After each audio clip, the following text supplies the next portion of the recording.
Hi, I'm Chelsea O, the host of The Scene on BTPM The Bridge, and I am joined today by Tom Saracki, aka Captain Tom of Captain Tom and the Hooligans from Buffalo. Tom, thank you for joining me today. Thank you for having me. You called Captain Tom something non-traditional, pretending to be traditional. And when I went on your website, you even said that you are pierogi punks playing polka, swing, ska, Celtic punk, folk rock. That encompasses a lot. Bring me back to when you were first starting to get into music, and what was the kind of music that was encouraging you to learn to play as well as write? And my parents had a bluegrass band, and they were always taking me to all sorts of events, but just in my own house, I was hearing bluegrass music and hearing my dad play polka music upstairs, jazz music. And I think I was just exposed to a lot of music that people weren't exposed to just because of who my parents were.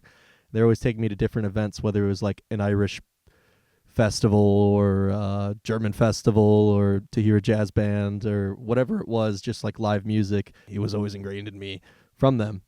Whatever was live, fun, or sounded nice. And what instrument did you start with playing?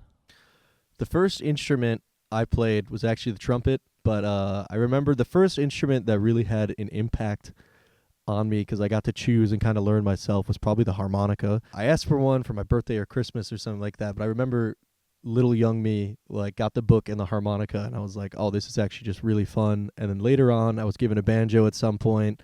I remember as a kid always knowing, accordion, hearing polka music, not really knowing what it was or anything like that.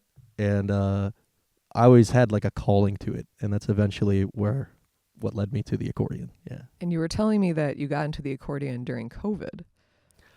Yes. Correct? Yes. So that kind of gave you the perfect opportunity to delve into this instrument. Yeah, so I owned an accordion or two before that, and I kind of just fooled around on it. I just thought it was really cool to own. I always loved it, loved the sound of it. I don't know. I focused on other instruments probably because I was too intimidated by it.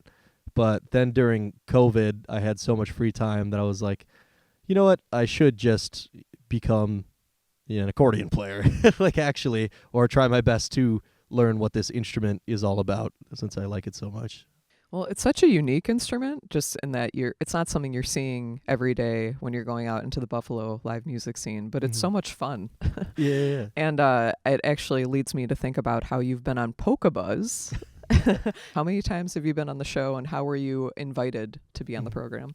So Polka Buzz, a little background for everyone, local polka show, and they bring on all sorts of polka bands from the area to basically once a month they gather at some sort of building of their choosing, and everyone comes, pays their $5-10 cover. They polka dance, but it's recorded, and we organize about 4 sets, so it ends up being 4 shows each Sunday throughout the month, and then they do reruns and upload everything onto YouTube too, which is nice.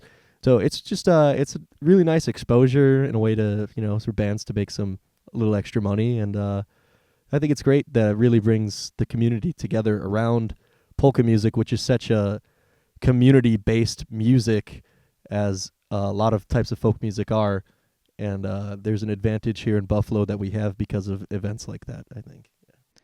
So when you play a mixture of traditional music, but you also play originals. And you had an album that came out in 2024 called Proud. Could you tell us a little bit more about the background of that record and the inspiration behind it?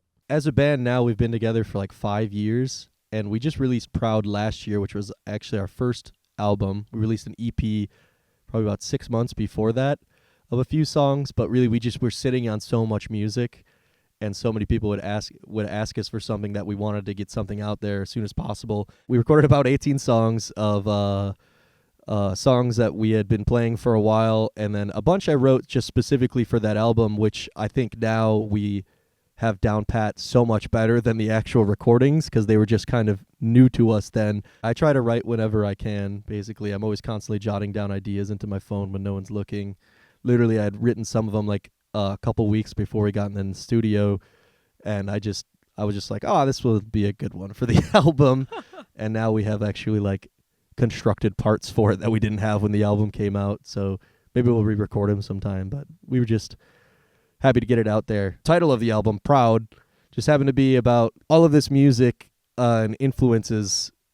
Really, coming from growing up here in Buffalo, we have such strong communities here, specifically, for example, the Polish American community, the Irish American community here, which I was very influenced by in a lot of my music to write. And I guess we're proud of where we come from and the music we play. Well, I'm currently writing a new album right now too. Was going to be all original. I decided I'm going to put one cover on it, but about 12 new original songs whenever that album gets released. That's what I was going to ask you next. So it's cool to hear that you're working on new music. This entire month really is a busy time for you. So can you tell us a little bit about the shows that are coming up next week? It's the same thing with St. Patrick's Day, where we just try to, cram as many shows in, play everywhere we can. We love playing music, and when we get the opportunity to do it, we love to take it. Actually, on Dyngus Day itself, Monday the 21st, we're going to be playing in North Tonawanda at the Farmers Market, but people are welcome to check out our website, CaptainTomandTheHooligans.com, and all the info will be there.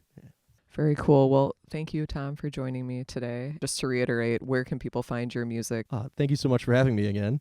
Our music can be found everywhere, Spotify, Apple Music, and I upload a lot of stuff to YouTube. I'll take, footage of a random show and just upload it up there. So if you want to get just like a live feel for our shows, check us out on YouTube. Captain Tom of Captain Tom and the Hooligans.